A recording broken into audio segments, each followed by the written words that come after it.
Hola, buenas tardes. Bueno, me voy a presentar primero. Supongo yo que la mayoría de ustedes ya me conocen, pero bueno, mi nombre es Luis Santino, soy licenciado en Seguridad y Higiene y bueno, estoy a cargo, digamos, de todo lo que es la parte de Seguridad y Higiene, de la gestión de Seguridad y Higiene del hogar. Eh, lo que voy a hacer hoy es grabar este video, que es un video eh, que va a estar específicamente direccionado a dos temas. Uno es que ya lo hemos hablado en capacitaciones que hemos tenido el año pasado, en el tema prevención y extinción de incendios y principios básicos de evacuación. Un poco el motivo de hacerlo y hacerlo de esta manera es porque tenemos que presentar a nivel municipal y para el hogar en el área de bomberos de la policía de la provincia de Buenos Aires, en Dolores. Tenemos que presentar digamos, la solicitud para la extensión del certificado antisinistral, y uno de los requerimientos que nos imponen es contar con un registro actualizado de capacitación. Si bien las capacitaciones que nosotros hemos venido realizando, que he venido realizando a lo largo, digamos, del año pasado, que fue la última que se hizo, lo hacíamos de manera presencial, bueno, pero por una cuestión obvia que ya ustedes sabrán comprender, no podemos hacerla de manera presencial y consecuentemente la única manera de realizarla es de esta manera, virtual. Y bueno, la idea es grabar este video con estos dos temas, subirlos a YouTube, a la página de YouTube, y a través del link ustedes puedan acceder. El primer tema que vamos a tocar es el tema de prevención y extinción de incendios. Yo acá lo que tengo es un matafuego de polvo químico. Ya, digamos, un poco, ya hemos hablado varias veces sobre los matafuegos, cuáles son la función que cumplen, para qué sirven estos matafuegos. Pero bueno, en la generalidad, digamos, de todos los matafuegos que hay instalados en el hogar, este es uno de los que más hay, ¿sí? Hay otro tipo de matafuego también, pero este matafuego, que es un matafuego de polvo químico, es un matafuego que permite la extinción de cualquier tipo de incendio, ¿sí? Por eso que tiene acá las tres letras A, B y C, que es las letras que indican para la clase de fuego que permite extinguir este matafuego. A, clase de fuego sólidos, papel, cartón, madera, tela, colchones. Fuego clase B, líquidos, combustibles y gases. Y fuego clase C, eléctricos, que son los incendios que se producen como consecuencia de un cortocircuito de una instalación eléctrica, donde nosotros, si vamos a tener que utilizar el matafuego, no vamos a correr ningún tipo de riesgo al utilizarlo, por más que esté energizada la línea, ya que estos matafuegos, tanto el polvo que está acá adentro como el gas, son no conductores de la electricidad, y eso hace que nosotros no corramos ningún tipo de riesgo de electrocución al utilizarlo con una línea energizada. Este matafuego es un matafuego, como dije recién, que tiene adentro un polvo químico, y este polvo químico tiene la contextura de un talco, pero por supuesto, al ser un material sólido, un polvo, no puede de por sí salir a través de la manguera, y de la tobera. No puede salir despedido, sino que necesita un gas que lo impulse. Es decir, esto es como si fuera un sifón de soda, en el cual el agua que está contenida dentro del sifón necesita un gas, ¿sí? Que ese gas, al ser accionada la válvula del sifón, hace que el gas impulse el agua y salga a través del pico. En este caso es similar, es igual al principio de funcionamiento. Adentro está el polvo. Esto tiene acá en el medio un caño que está comunicado y conectado con toda esta parte de la válvula del matafuego. Y cuando nosotros, y adentro tiene un gas. El gas que presuriza el matafuego es nitrógeno, que es un gas incombustible, es un gas que no inflama, y ese gas, cuando nosotros accionamos el matafuego, lo que hace es impulsar el polvo químico para que a través de la manguera y de la tobera salga a donde nosotros estamos apuntando, que en este caso siempre tiene que ser a la base del fuego, ¿sí? Esto que vemos acá es un manómetro es un instrumento que mide presión, y este manómetro lo que me está, en cierta manera, indicando que el matafuego tiene presión, ¿sí? ¿Por qué? Porque tiene una aguja que es la que se mueve, esa aguja es la que marca la presión, y tiene un cuadrante donde una cuña verde indica que la aguja, esa amarilla del manómetro, siempre tiene que estar dentro de esa cuña verde. Eso hace o me indica que el matafuego está presurizado. ¿Qué significa eso? Porque si el matafuego no tuviera presión, o si esa aguja amarilla estuviera fuera de ese cuadrante verde, ¿sí?, me estaría indicando que la presión interna del matafuego no es la suficiente como para que cuando yo acciono la válvula del matafuego el polvo químico pueda salir expulsado. O si la presión es un poquito más baja, me va a estar reduciéndome la autonomía del matafuego. Esto es un matafuego que si yo abro la válvula va a estar durante 1 minuto saliendo polvo, ¿sí? Estos matafuegos, por la característica de extinción que tiene el polvo químico lo que hace es inhibir el proceso químico que se genera cuando se produce el fuego, y este polvo químico lo que hace es intervenir dentro de ese proceso y lo inhibe de manera inmediata. Consecuentemente, ¿qué es lo que quiero decir con esto? Que no es necesario, cuando yo utilizo el matafuego, vaciar todo el polvo que está en el matafuego. Simplemente con un rociado en la base del fuego del polvo, cuando lo accionamos al matafuego, ya es suficiente, porque el fuego inmediatamente se va a apagar, ¿sí? Más allá de que uno solamente aplique una sola vez la válvula, ¿sí?, ya la mínima utilización que se haya podido tener el matafuego, ya inmediatamente ese matafuego tiene que ir a recarga, ¿sí? ¿Qué es lo que le hacen? Lo desarman, le limpian toda la parte esta de la válvula, que es donde se sienta la válvula, se genera polvo, lo limpian, le ponen el polvo que se ha utilizado, lo reponen, arman nuevamente la válvula, cargan el gas, lo presurizan, y ya ese matafuego está nuevamente para ser utilizado, y a partir de ahí el matafuego tiene durante 1 año para su próxima verificación. Si no, normalmente cuando nosotros no lo utilizamos el matafuego, todos los matafuegos una vez al año tienen que ir a revisión, ¿sí? En esa revisión lo que hacen es revisar el matafuego, que está bien, lo desarman, le sacan el gas, miran que el polvo esté bien, que no haya humedad dentro del tacho. Si está bien, arman el matafuego. Antes de armarlo, cambian esta arandelita que se ve acá, es una arandela de plástico, que todos los años esta arandela cambia de color, ¿sí? Lo hacen por una cuestión de seguridad, para saber una garantía para que nosotros podamos tener de que el matafuego fue utilizado. ¿Cómo se utilizan estos matafuegos? Muy sencillo. Este matafuego, como pueden ver, tiene acá, no sé si se alcanza a apreciar, tiene un seguro, ¿sí?, una anilla de seguro, y acá vemos que hay un precinto, ¿sí? Este precinto que se ve a color amarillo. Este precinto es un precinto perlado que, si yo este mismo precinto le pego un tirón para arriba, o este seguro le pego un tirón hacia el costado, ya el precinto automáticamente se corta. ¿Qué función cumple ese precinto? Ese precinto, la función que cumple es mantener este seguro, ¿sí?, que esté colocado, que no se pueda salir. ¿Por qué? Porque si este seguro se sale, ya hay un riesgo de que por algún accidente de alguien acciona la válvula, el matafuego automáticamente se activa, ¿sí? Esta manija que está acá es la manija de transporte, donde yo traslado el matafuego hacia el lugar donde lo tengo que llevar para hacer la extinción. Y esta otra válvula que está acá es la válvula que yo acciono para que el matafuego expulse el polvo químico.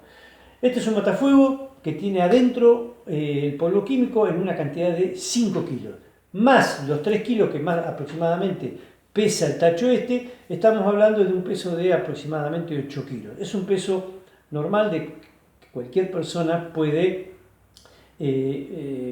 trasladarlo y utilizarlo. Hay otros tipos de matafuego de este mismo agente extintor de polvo que son más grandes. El peso es de 10 kilos de polvo, el doble de esto, más un poco más que pueda llegar a pesar el tacho. Estamos hablando de casi 14 kilos de peso. Esos son matafuegos muy pesados que no los pueden utilizar cualquier persona, ¿sí? Tiene que ser una persona grande, un hombre, por supuesto, y estos son los matafuegos que podemos decir que están en todos los puntos de distribución y ubicaciones que tiene el hogar, ¿sí?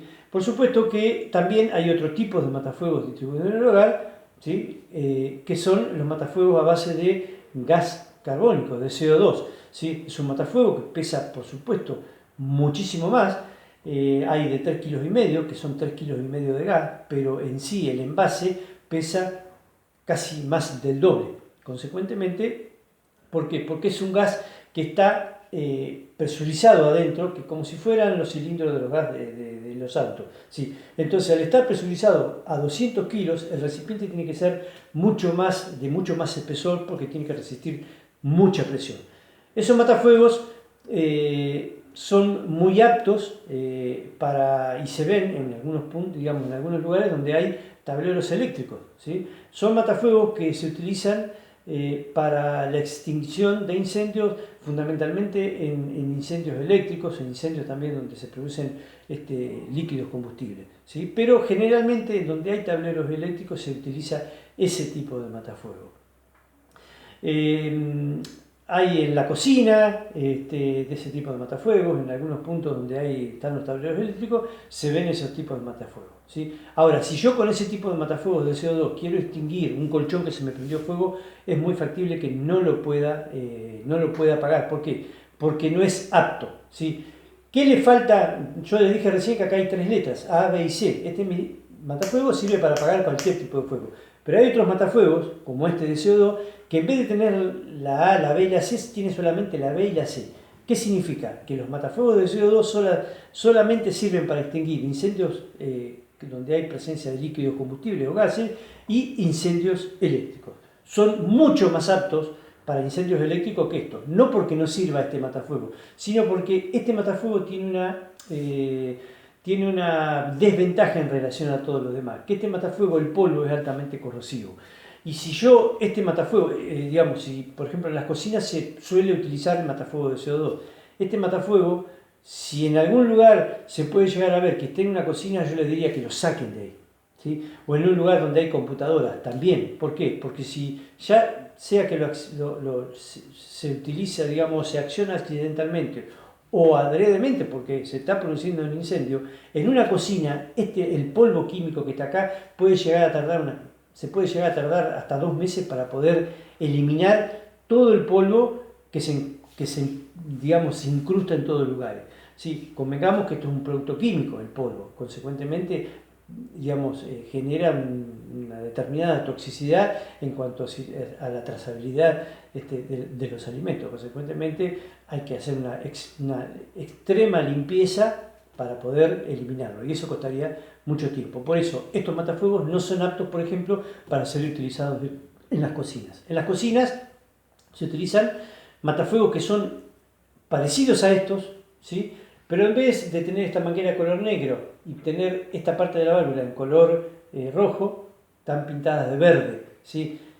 Visualmente, esa diferencia me dice que ese matafuego es del tipo de matafuego que se lo llama de haloclean, ¿sí? Es una composición de gases halogenados que en vez de tener polvo acá adentro, tiene una composición de gases cuando se activa la válvula, que esos gases hacen que no deje residuos, ¿sí? Son muy aptos para utilizarlo en la cocina, cuando hay lugares donde hay computadoras, ¿sí? Para tableros eléctricos, por supuesto, también. Y si no, también hay otro tipo de matafuego que ese sí ya es exclusivo para todo lo que es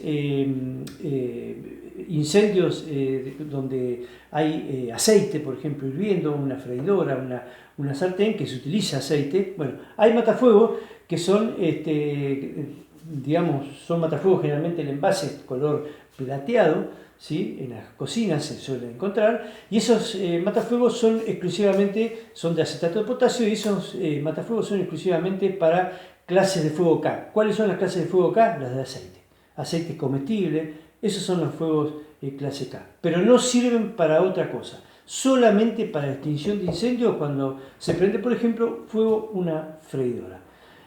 Bueno, no quiero irme mucho más para acotar el tiempo. como dije, nosotros rompemos el precinto, sacamos el seguro, ya el matafuego está listo para ser utilizado. Estos matafuegos son para ser utilizados, cualquier matafuego para ser utilizado en fuego incipiente, es decir, en fuegos que recién se inician, en fuegos digamos que recién se inician y no están ya consolidados como incendio, y que estos matafuegos lo que van a hacer es permitir sofocar ese fuego, ¿sí?, para minimizarlo.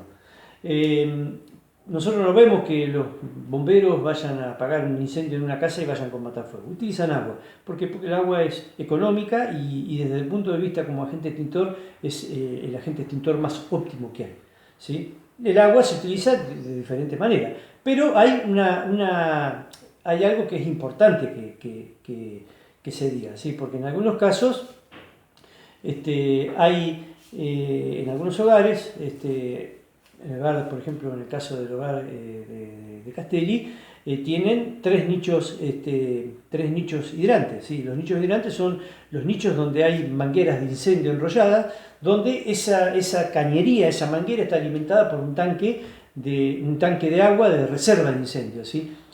¿Quiénes pueden utilizar eso? ¿Ustedes van a poder utilizarlo? No. ¿Quién los puede utilizar? ¿Para qué son? Para que lo utilicen los bomberos, no ustedes. ¿Por qué? Porque los bomberos, si necesitan utilizar esa manguera de incendio, es porque ya el incendio es grande, está magnificado, está consolidado, y hay una razón, digamos. Ustedes no pueden ir a un lugar y exponer en riesgo su vida para intentar querer sofocar un incendio cuando ya el incendio tomó una dimensión muy grande.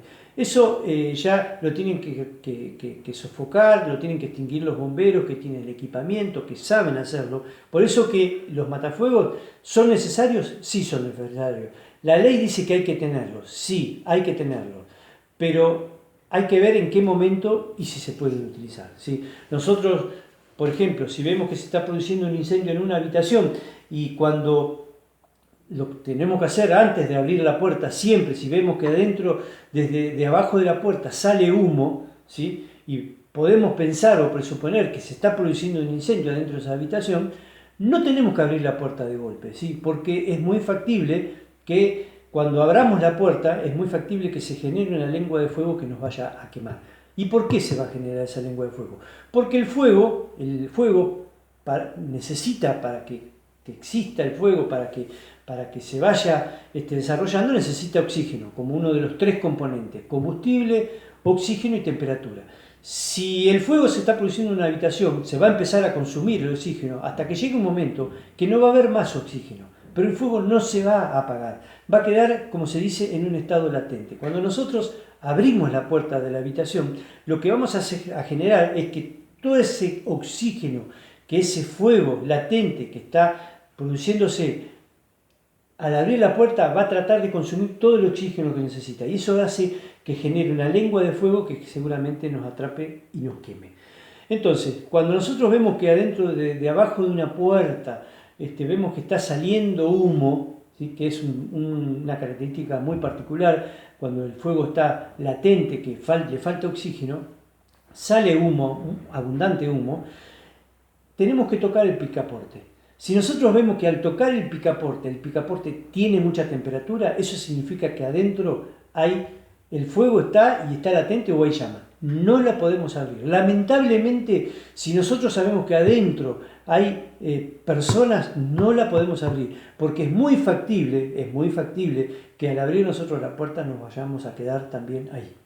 Entonces, tenemos que pensar de que nosotros somos parte de los que van a ayudar a realizar la evacuación de todos los residentes, ¿sí? Y nosotros somos un elemento muy fundamental para eso, para llevar al resto de los abuelos. Nosotros quizás tengamos 2 abuelos, 3 abuelos dentro de esa habitación, pero después tenemos atrás 30 abuelos más que están en situaciones difíciles y que los tenemos que evacuar, ¿sí? Lamentablemente es así, pero es real, ¿sí? Esas evaluaciones las tenemos que hacer en el momento, ¿sí?, en el lugar. Si nosotros vemos que la puerta no está cerrada, que está abierta, y vemos que es simplemente algo chiquitito, ahí sí agarramos el matafuego y automáticamente intentamos extinguirlo, ¿sí? Si está abierta la puerta, pero si la puerta está cerrada, no podemos tomarnos esa decisión apresurada de abrir. Tocamos el picaporte, vemos que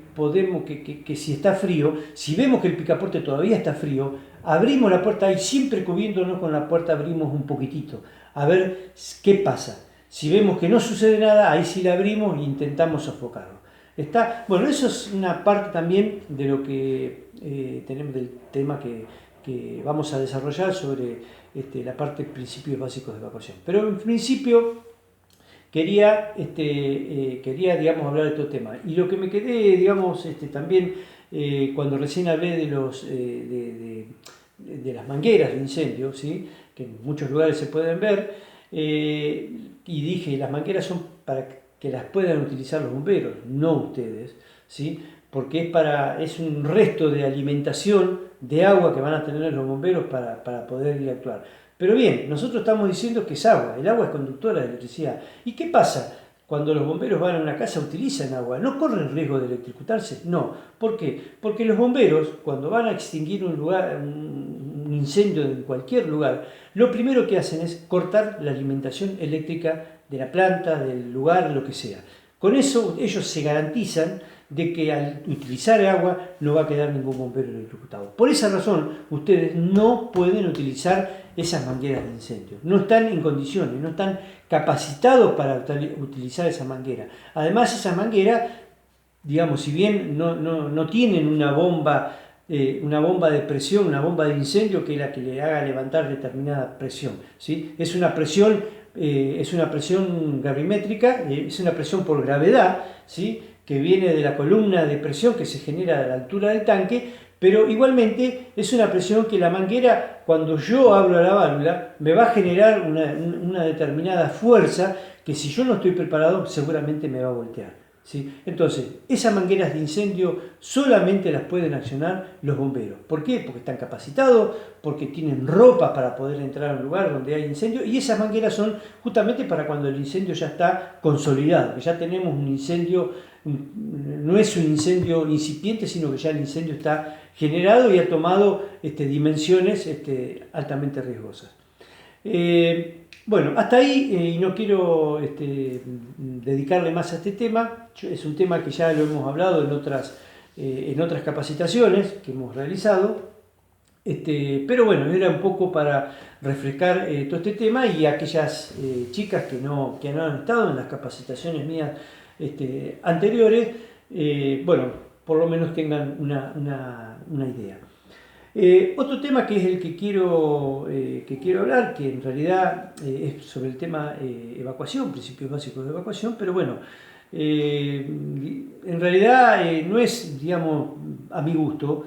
Esta modalidad de hacerlo de manera virtual a la capacitación no es la que a mí me gusta, porque en realidad uno habla delante de una cámara, la cámara de un teléfono, y no sabe si la gente del otro lado entiende o tiene duda o quiere hacer alguna pregunta. No la podemos hacer.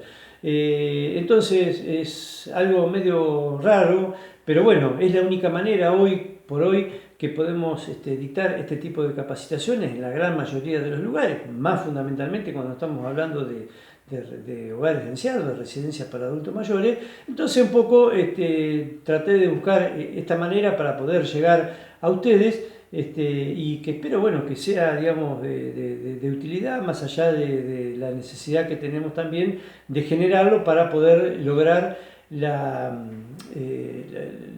extensión, digamos, del nuevo certificado antisinestral de bomberos.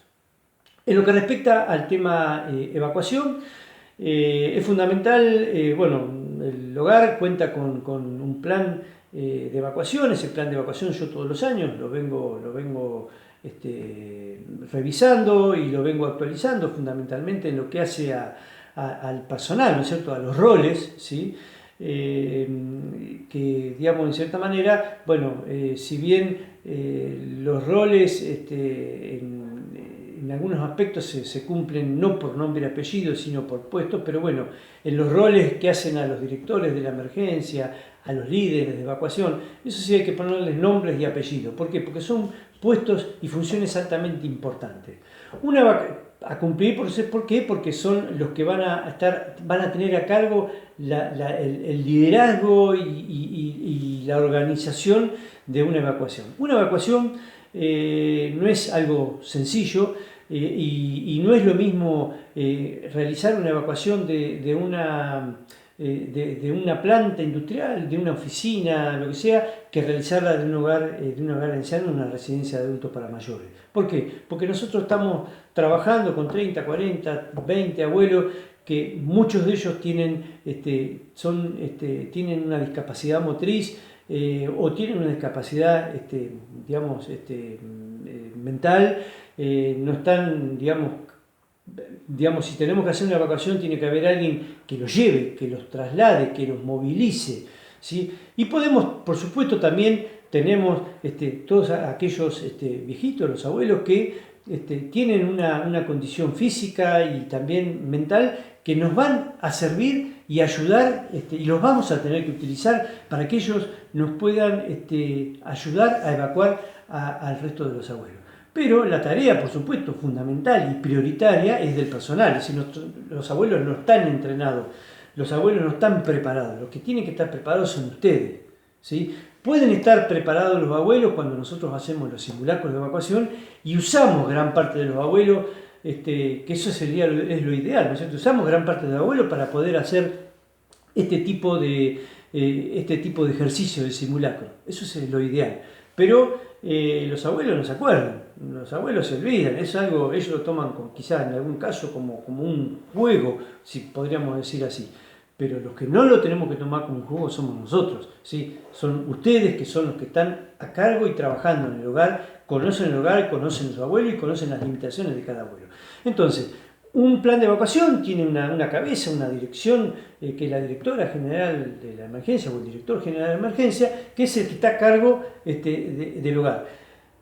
No siempre, por supuesto, un siniestro puede ocurrir, un accidente puede ocurrir en cualquier horario del día, ¿sí? Y puede no estar en ese momento el director del hogar. ¿Y quién se va a hacer cargo? La persona, digamos, el trabajador, la trabajadora que esté, la más antigua, que esté en el hogar, esa es la que va a tener que tomar y asumir hasta tanto aparezca, digamos, el director designado por el plan, va a tener que hacerse cargo y hacerse cargo de la dirección de la evacuación y determinar a ver si es necesario realizar la evacuación, si la evacuación la tiene que realizar de manera parcial o de manera total. Es decir, todas estas evaluaciones las tienen que hacer. ¿Por qué? Porque, como ya dije, el estrés que le puede llegar a significar a un viejito, digamos, movilizarlo en algún horario de noche, despertarlo, sacarlo de día, o que haya lluvia, que esté lloviendo, en fin, todo lo que le puede llegar a generar ese estrés, ¿sí? Y sucede en muchos ejercicios que he hecho en hogares de ancianos con los abuelos, utilizando los mismos abuelos también, han generado situaciones de estrés que lo hemos podido comprobar y estábamos hablando de que ellos sabían de que se trataba de un ejercicio. Sin embargo, imagínense en una situación real, nosotros lo que no podemos hacer es desesperarnos, correr, gritar. Son todas situaciones que juegan en contra para los abuelos y por supuesto para nosotros también, ¿sí? Porque si nosotros nos ponemos nerviosos, entramos a los gritos, nos desesperamos, no cumplimos con las funciones que tenemos que hacer. No, para eso tiene que haber un director de la emergencia. El director de la emergencia es para dirigir la evacuación, para indicar, ¿sí? Para determinar si se hace o no se hace la evacuación, para disponer que se llamen a los bomberos, para disponer que se llamen a las emergencias, al 107, que es la emergencia, digamos, el centro de emergencia de salud pública del hospital. Bueno, cortar la luz, cortar la alimentación del gas, ¿sí? Todos esos puntos, todos esos aspectos son fundamentales y todos tienen que saber cumplirlo. Esas dos cosas que recién mencioné, el tema del corte de luz y del corte de gas, eso sí, todos tienen que estar sabiendo. Todas tienen que estar sabiendo dónde yo tengo que cortar la luz, cuál es la llave general de corte de luz, cuál es la llave general para corte de gas, ¿sí? Porque en una situación de real emergencia, ¿sí?, el corte de luz y el corte de gas posiblemente sea necesario hacerlo. ¿Quién va a disponer? ¿Quién va a ser la que va a ordenar hacer ese corte de luz o ese corte de gas del servicio? La directora o quien de emergencia, ya sea la que esté mencionada por el plan o la que esté a cargo hasta tanto se presente esta. Tiene que haber, por supuesto, cuando se ordena la evacuación, tiene que haber un grupo de evacuación, ¿sí? Un grupo de evacuación que sea el personal designado, que sean los que van a hacer la conducción de esa evacuación. Los van a guiar a los abuelos, ¿sí? Los van a sacar de las habitaciones, los van a los que puedan, conducirlos, que ellos puedan ir caminando, ayudarán quizás seguramente a poder trasladar al resto de los abuelos. Y aquellos abuelos que tienen una discapacidad motriz o una discapacidad mental que no puedan, autovalerse, vamos a tener que hacerlo nosotros. ¿De qué manera? De todas las maneras que puedan ser posibles. Yo les voy junto con este video, les voy a dar el link, les voy a dar también un link de un video que es donde menciona los diferentes tipos de formas de trasladar a pacientes en discapacidad en una emergencia, ¿sí? Son diferentes técnicas que se pueden llegar a utilizar, con frazadas, en almohadón, utilizando los mismos colchones, técnicas de arrastre, ¿sí? ¿Hasta dónde los vamos a tener que trasladar? Primero vamos a sacar a todos los abuelos, ¿a quiénes? A los que están primero en el sector de mayor riesgo, en el sector donde se está produciendo la emergencia. Esos son los primeros que vamos a tener que evacuar. Los sacamos de ese lugar, los llevamos a un lugar seguro, seguimos sacando al resto de los abuelos y después direccionamos el resto de la evacuación, si es necesaria hacerlo hacia el punto de encuentro que nosotros establecemos en el plan, que es en el exterior del hogar. Esa evacuación se hará ordenada. ¿Y por qué hay que definir un punto de encuentro? El punto de encuentro tiene una función importantísima, porque ahí va a haber otra persona que va a estar a cargo de controlar que todos los abuelos hayan salido del hogar. ¿Cómo hacemos, cómo generamos esa coordinación? Porque cuando se está haciendo la evacuación, siempre tiene que haber alguien designado, que sea el que vaya barriendo todos esos sectores que se van evacuando, ¿sí? En dos cuestiones: cerrando puertas, cerrando las ventanas, pero primero tiene que controlar que no quede ningún abuelo en la cama, ¿sí? Que no se haya quedado algún abuelo que haya asustado y se haya ido abajo de la cama, que puede ocurrir también, ¿sí? Una vez que se corroboró por habitación que a medida que se fue evacuando no queda nadie adentro, se cierran puertas, ventanas y se pasa a la otra habitación, y así sucesivamente. Cuando nosotros llegamos al punto de encuentro, en el punto de encuentro hay que contabilizar que estén todos los abuelos, ¿sí? ¿Qué puede ocurrir en el medio de todo esto? ¿Qué puede ocurrir? Que a algún abuelo le genere un paro cardíaco, ¿sí? A un abuelo o a algún compañero de trabajo también, ¿por qué no? Entonces, es fundamental, no lo voy a explicar ahora, ya lo hemos explicado en otras capacitaciones sobre la importancia que tiene el saber hacer una maniobra de RCP, ¿sí? Pero es fundamental, o abrir una vía aérea cuando la persona, por ejemplo, tiene una asfixia por inhalación de humo, por ejemplo. Hay que darle mucha importancia y prontitud en la atención, ¿sí? Aquellos que, por ejemplo, han inhalado anhídrido carbónico. El anhídrido carbónico es un gas altamente venenoso que cuando uno lo inhala junto con el oxígeno, con el poco oxígeno que puede haber, los glóbulos rojos, en vez de absorber las moléculas de oxígeno, absorben las moléculas de monóxido de carbono, y eso es lo que hace que la persona se intoxique y posiblemente, si nosotros no la agarramos a tiempo, la persona corra riesgo de su vida. Entonces, todas esas maniobras no tiene que ver solamente en una evacuación el sacarlos, el evacuarlos, sino la atención que nosotros le vamos a tener que ir dando a los abuelos mientras nos estamos trasladando y cuando están en el lugar, ¿sí? Por supuesto que para todo esto, mientras se está produciendo todo este proceso, ya se llamó a la emergencia y ya está en camino, posiblemente esté ahí, y vayan a tener que los médicos que vayan al lugar y estén en el lugar tengan que empezar a hacer un triage, tengan que empezar a clasificar a ver a qué viejito, a qué residente le da mayor prioridad, ¿sí? Bueno, todas estas cuestiones tienen que ver mucho con, pero es fundamental, es importantísimo que todo el mundo esté sabiendo que en una evacuación no hay que correr, en una evacuación no hay que gritar, en una evacuación no hay que desesperarse, porque seguramente que si nosotros corremos, gritamos y hacemos todo lo que no tenemos que hacer, nos va a jugar en contra y seguramente nos vamos a olvidar y no vamos a saber, y no vamos a escuchar las directivas que nos da la cabeza, la persona que está a cargo. Es decir, nadie tiene que tomar una decisión propia sin que reciba la orden, la indicación del que está a cargo de la evacuación. Sí, por ejemplo, en la mayoría de los planes de evacuación, lo que se menciona es que tiene que haber una brigada de incendio. Generalmente yo en los planes de evacuación, cuando confecciono el plano de evacuación de los hogares, lo que indico es que la persona, aquella que haya presenciado, que vaya a un lugar y esté mirando, esté viendo o observe que se está produciendo un principio de incendio, esa misma persona sea la que agarra el matafuego y lo extingue, ¿sí?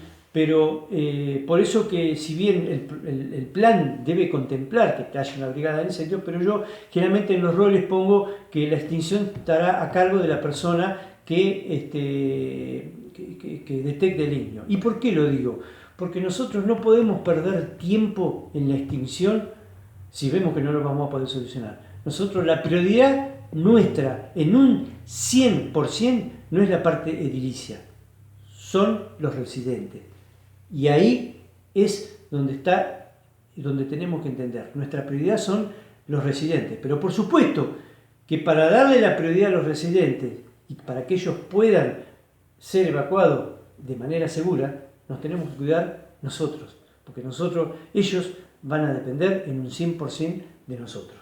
De lo que nosotros hagamos, de lo que nosotros manejemos, como nosotros nos manejemos. Así que bueno, en cierta manera, un poco era... no puedo extenderme mucho en este video, pero quería fundamentalmente dar esta charla, este video, esta capacitación, que es un resumen muy acotado de lo que uno podría hablar y realizar. En realidad todas estas capacitaciones tienen que ir de la mano, siempre acompañadas de un simulacro de evacuación. Pero bueno, lamentablemente por situaciones lógicas no se puede realizar, debemos realizarlo. Esta es una actividad esencial donde está, de salud y es un hogar y el acceso, a los hogares está solamente, supeditado o restringido para el personal que trabaja en el hogar, para el personal esencial. Consecuentemente nosotros, los profesionales que no tenemos una actividad esencial dentro del hogar, la actividad que hacemos es, entre comillas, media virtual lo que podemos hacer y no hay otra posibilidad y está bien que sea así. Por otro lado, y ya con esto termino, en toda esta cuestión desde que nosotros iniciamos toda esta pandemia, las medidas todas estas de aislamiento y se comenzaron las medidas de restricción fundamentalmente en tema en el manejo de las residencias de adultos mayores, en los hogares de ancianos.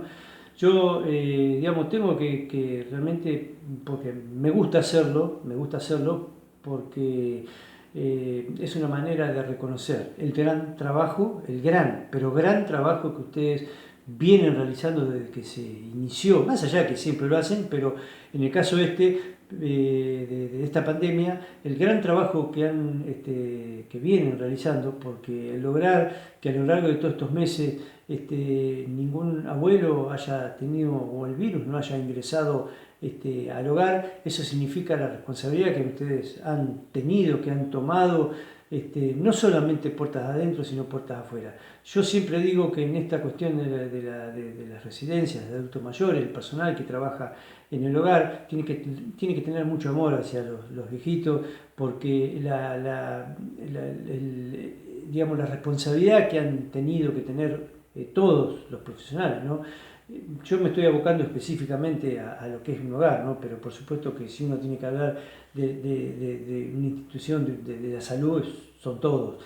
Pero en este caso, apuntando solamente al tema de los hogares, la responsabilidad que han tenido ustedes y el lograr esto que a esta altura de la pandemia han tenido, no hayan tenido que sufrir lamentablemente un fallecimiento o el ingreso del virus dentro del hogar, eso hace a la responsabilidad que han tenido y puertas adentro y puertas afuera en el manejo. Así que yo me gusta reconocerlo desde mi humilde posición y bueno, quiero despedirme de ustedes felicitándolas por el gran trabajo que han y que vienen desarrollando para cuidar a los viejitos que, bueno, ellos son personas vulnerables y altamente indefensas que no tienen a quien no tienen a otra persona más que ustedes para cuidarlos y protegerlos de todo esto. Así que gracias por todo, espero que este video sea de utilidad y bueno, me despido para alguna otra oportunidad que podamos hacerlo ya de otra manera, ojalá Dios quiera sea pronto. Gracias a todas y bueno, buenas tardes.